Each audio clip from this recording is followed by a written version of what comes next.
क्या सचिन पायलट को ऐसा लगता है कि क्यों माने कोई सपना साकार नहीं होता? हम गुजरे हुए कल की आंखों के सपने ही तो हैं। क्या वो कोई खिड़की, कोई द्वार खोलने वाले हैं? इस तरह के कयास हर तरफ लगाए जा रहे हैं। लोग कह रहे हैं कि सचिन पायलट मुख्यमंत्री अशोक गहलोत के जाल में फंसते हुए जा रहे हैं। अशोक गहलोत चाहते हैं कि सचिन पायलट नाम का कांटा पैरों से निकल जाए जो चुभ रहा है, और चुभ ऐसा रहा है कि पैरों की चुभन दिलो दिमाग पर महसूस हो रही है। तो क्या पैरों का कांटा निकल जाने से सुकून मिलेगा? इंसान सोचता तो ऐसा ही है कि काश कोई न रहता, मैं अकेला रहता, मगर अकेले रहना बहुत मुश्किल काम है।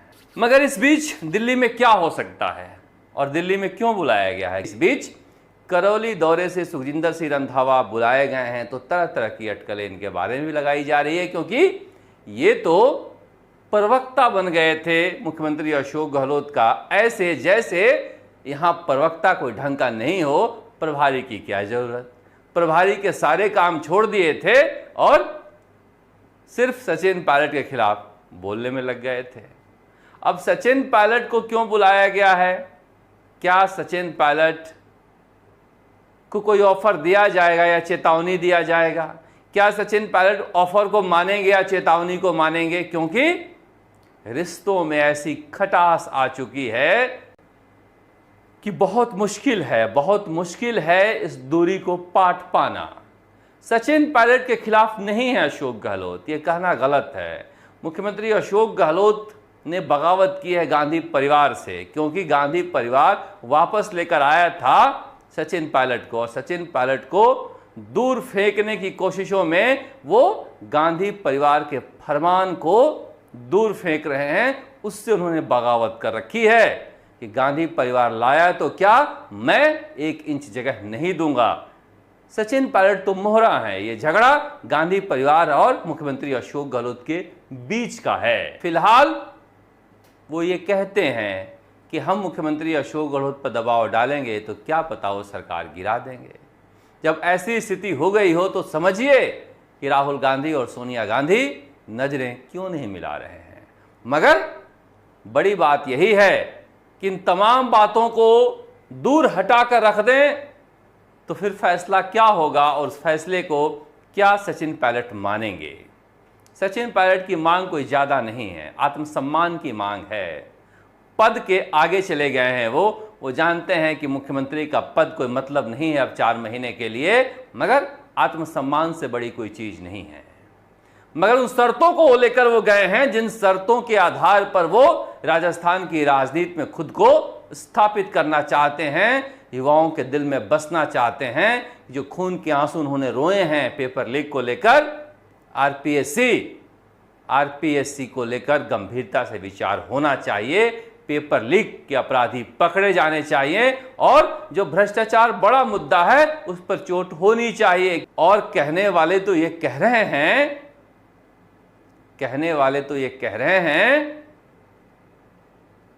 कि अगर वसुंधरा राजे और अशोक गहलोत सरकार के दौरान आईटी घोटालों की जांच हो जाए तो 100 यूनिट फ्री बिजली देने की जरूरत नहीं है। अगले 3 महीने तक राजस्थान की जनता को फ्री बिजली ही मिलेगी। इतना बड़ा घोटाला है। प्रोफेसर त्रिलोकीनाथ शर्मा कह रहे हैं कि करीब 350 करोड़ का घोटाला है, इससे ज़्यादा भी हो सकता है, 3000 करोड़ का भी घोटाला हो सकता है। रिक्रूटमेंट से लेकर टेंडर तक हर चीज़ में घोटाला हुआ है, बदस्तूर जारी है। सत्ता बदल गई है, अधिकारी नहीं बदले हैं, और जांच भी नहीं हुई है, न इसकी न उसकी, न इसमें न उसमें। मसला यही तो सचिन पायलट उठा रहे हैं। मगर बीजेपी योजना भवन का घेराव क्यों नहीं कर रही है? क्या विपक्ष का यह धर्म नहीं है कि जांच की मांग को लेकर आंदोलन हो? क्या सचिवालय का घेराव नहीं हो सकता है? डर रहे हैं कि ये घोटाला तो बीजेपी सरकार के दौरान से ही हो रहा था, क्योंकि जितने कागजात मिले हैं वो यही कह रहे हैं। और वो कह रहा है सोना तो हमने नोटबंदी के दौरान ही खरीदा था, यानी बीजेपी शासन के दौरान ही खरीदा था। इसीलिए कह रहे सिस्टम बदलना चाहिए। हमने सरकारें बदली हैं मगर सिस्टम नहीं बदला है। इसी वजह से ये आए या वो आए कोई फर्क महसूस होता ही नहीं है। तो ये सिस्टम बदलेगा कैसे? ये सिस्टम बदलेगा कैसे, इसे लेकर डॉक्टर किरोड़ीलाल मीणा बीजेपी से अलग थलग होकर आंदोलन कर रहे हैं। सचिन पायलट जिंदाबाद के नारे लगे और वेद प्रकाश सोलंकी के खिलाफ नारे लगे। उसके भी अलग राजनीति है। अब सचिन पायलट के खिलाफ जिंदाबाद के नारे क्यों लगे और वेद प्रकाश सोलंकी के खिलाफ नारे क्यों लगे? कहते हैं कि डॉक्टर किरोड़ीलाल मीणा का थोड़ा सा सॉफ्ट कॉर्नर है सचिन पायलट के लिए, इसलिए सचिन पायलट जिंदाबाद के नारे लग गए। क्योंकि दलित परिवार में से कोई नारे लगाया नहीं, वहां तो आराम से ये लोग मिलकर आए, बैठकर सबकी बातें सुनकर जब निकल रहे थे तो किरोड़ीलाल मीणा के समर्थकों ने वेद प्रकाश सोलंकी के खिलाफ नारे लगाए। जाहिर है गुस्सा था कि आप विधायक हो, आप आ नहीं रहे हो, मुकदमा दर्ज नहीं हो रहा है। ये सिस्टम के खिलाफ गुस्सा था, ये विधायक के खिलाफ गुस्सा नहीं था। मगर फिर भी डॉक्टर किरोड़ीलाल मीणा के समर्थक सचिन पायलट जिंदाबाद के नारे लगा रहे थे क्या? लोग कह रहे हैं जैसे ही ये खबर फैली कि वहां नारेबाजी हुई, मीडिया में, वो वाला मीडिया नहीं जिस मीडिया के बारे में कल पानी पी पी कर कोस रहे थे मुख्यमंत्री अशोक गहलोत, इनकी भी एक अलग मीडिया है। वहां बाँछें खिल गई, बाँछें खिल गई कि सचिन पायलट गए थे, नारेबाजी हो रही है। एंकर स्टूडियो से बार बार कूद कूद कर पूछे, उधर से रिपोर्टर कहे कि नहीं, सचिन पायलट के पक्ष में नारेबाजी हो रही थी और वेद प्रकाश सोलंकी के खिलाफ। एंकर मायूस हो जाए। मुख्यमंत्री अशोक गहलोत ने बहुत गंदे तरीके से मीडिया के बारे में बोला और मैं हमेशा से कहता हूं कि मीडिया का कभी स्वर्णकाल नहीं रहा है, न दिल्ली में है न जयपुर में है। अगर स्वर्णकाल जयपुर में होता तो सचिन पायलट के पदयात्रा का कवरेज रोक नहीं दिया जाता। मगर चूंकि यहां पर अच्छा लग रहा है तो यहां की मीडिया अच्छी है और दिल्ली में अपने मन का नहीं हो रहा है तो वहां गोदी मीडिया है। मगर क्या करें, हम मीडिया वाले दिन भर सबकी आलोचना करते हैं तो हमें आलोचना सुनने का दम होना चाहिए। हम जितने लोग थे वहां पर हमारे मीडिया वाले कांग्रेस के दफ्तर में, मुख्यमंत्री अशोक गहलोत हमारे लिए खूब बोले और हम हंस हंस के सुने, क्योंकि हम भी तो आलोचना करते हैं। जब आप आलोचना करते हैं तो आलोचना सुनने की हिम्मत भी होनी चाहिए। खैर, मगर जिस भाषा का इस्तेमाल वो कर रहे थे बीजेपी के लिए ही सही, मुख्यमंत्री अशोक गहलोत को क्या हो गया है? उन्होंने कहा भूखे भेड़िए हो गए हैं बीजेपी वाले। क्या किसी भी मुख्यमंत्री के भाषा का स्तर ये होना चाहिए? आपके मंत्रालय के भवन में नोट निकला है तो गुस्सा किसी और पर इस तरह से निकालिएगा कि भूखा भेड़िया बोल दीजिएगा। भाषा की मर्यादा राजनीति में होनी चाहिए, जवाबदेही आपकी तय होनी चाहिए।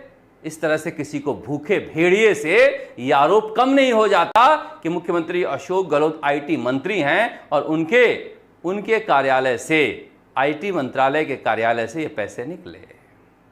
अच्छा, आईटी विभाग को लेकर भी बड़ा दिलचस्प मामला है। वसुंधरा राजे भी आईटी विभाग किसी को नहीं दे रही थी। जब सचिन पायलट और अशोक गहलोत में मंत्रिमंडल का बंटवारा हो रहा था तो सचिन पायलट ने कहा कि दिल्ली में मैं आईटी डिपार्टमेंट देख चुका हूं और मेरे पिताजी ने भी आईटी डिपार्टमेंट में काम किया है, हमारा आईटी क्या एक्सपोजर भी है, इसके बारे में हमने पढ़ा लिखा भी है, ये मंत्रालय मुझे दे दीजिएगा तो मैं अच्छा काम कर लूँगा राजस्थान की जनता के हित में। मुख्यमंत्री अशोक गहलोत ने कहा कुछ भी मांग लो, आईटी नहीं दूंगा, आईटी तो अपने पास रखूंगा।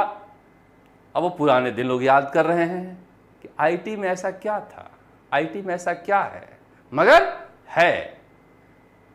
अब त्रिलोकीनाथ शर्मा तो कह रहे हैं कि आप वहां की अलमारियां खोल लीजिए, वहां के अफसरों के जांच करा लीजिए, ये तो एक ही हैं, सब में मिलेंगे।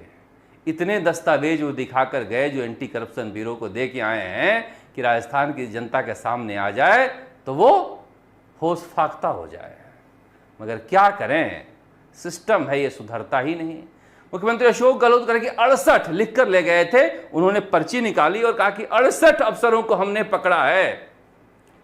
कितनों के खिलाफ मुकदमा चलाने का निर्देश दिया है। जो एसपी पकड़े गए थे दौसा के, किसके कहने पर, किस मंत्री के कहने पर उनके खिलाफ अभियोजन की स्वीकृति नहीं मिली।